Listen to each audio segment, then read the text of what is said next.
Hi everyone, and welcome back to Amanda T and Me. As you know, we just finished the first episode of Eastshade, and it left us in the tiny village of Lyndow. As we were adventuring through our little seaside village, I realized it reminded me of a project that not only have I not started, I certainly haven't finished. So today we're going to do a little craft project.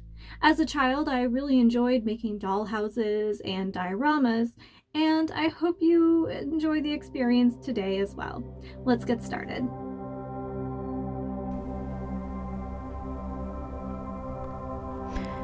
So here's the outside of the box theater box and its contents. Everything is pretty much included except for like basic tools and glue. I cover my work surface because you should always cover your work surface when you crafty. I started by cutting out all the little paper bits that are enclosed in the instructions, which took quite a while, and I didn't want to bore anyone with me while cutting out little bits of paper.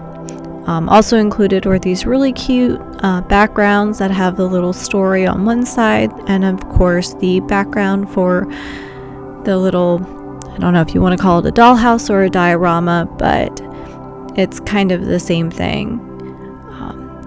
At this point, I should point out I should have been wearing some gloves under my little fingerless compression gloves.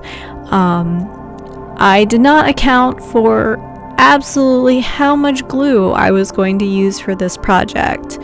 I will be a little more prepared for that next time. Everything seems fine so far, but things do get a little bit stickier later.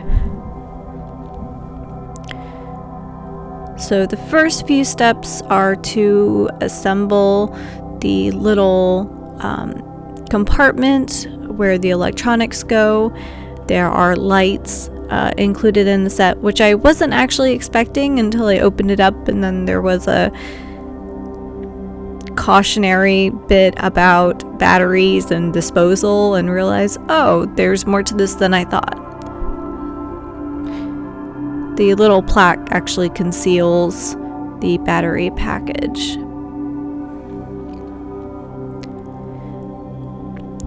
So this certainly isn't the first time that I've built something of the sort. In fact, I've built a lot of these kinds of things before, although maybe not necessarily from a box.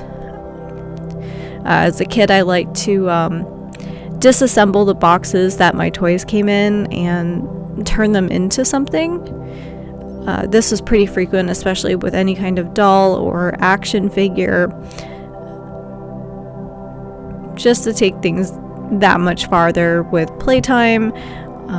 I liked any kind of box that would have like a background already printed, and I would incorporate that into whatever I was making. I made proper wooden doll houses with my grandma when I was younger, but I improvised a lot using cardboard and pretty much anything I could find around the house. So here's me pasting on some of those paper pieces to the inside of the house. When it's illuminated, you can see into the teeny tiny rooms of the house itself. I also should have been using tweezers earlier on. I overestimated my ability to position these with my fingers, and it's right about here I realized that there's a lot of glue involved. Right now I'm cutting out the pieces for the corrugated roof. I was really impressed by the amount of detail that went into such a little craft project. I'm also thankful in some of these areas that there was a little bit of wiggle room with the amount of materials given. I must have cut these roof pieces probably 4 times. The first time I cut the corrugation, I guess that's the right word, in the wrong direction, even though the templates very clearly have the lines marked for the right direction.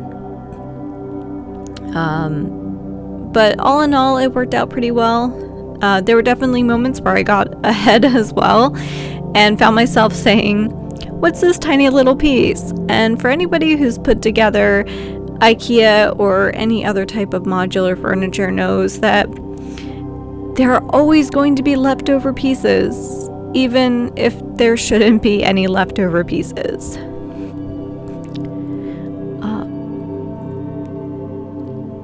So this is a moment where I probably should have glued either a skewer or a popsicle stick to the back of the house just to line it up with this rocky cliff that I made, just because trying to adhere the house to the cliff once the sand was applied was trickier than I should have considered, but where there's a will and where there are extra bottles of glue, there definitely is a way.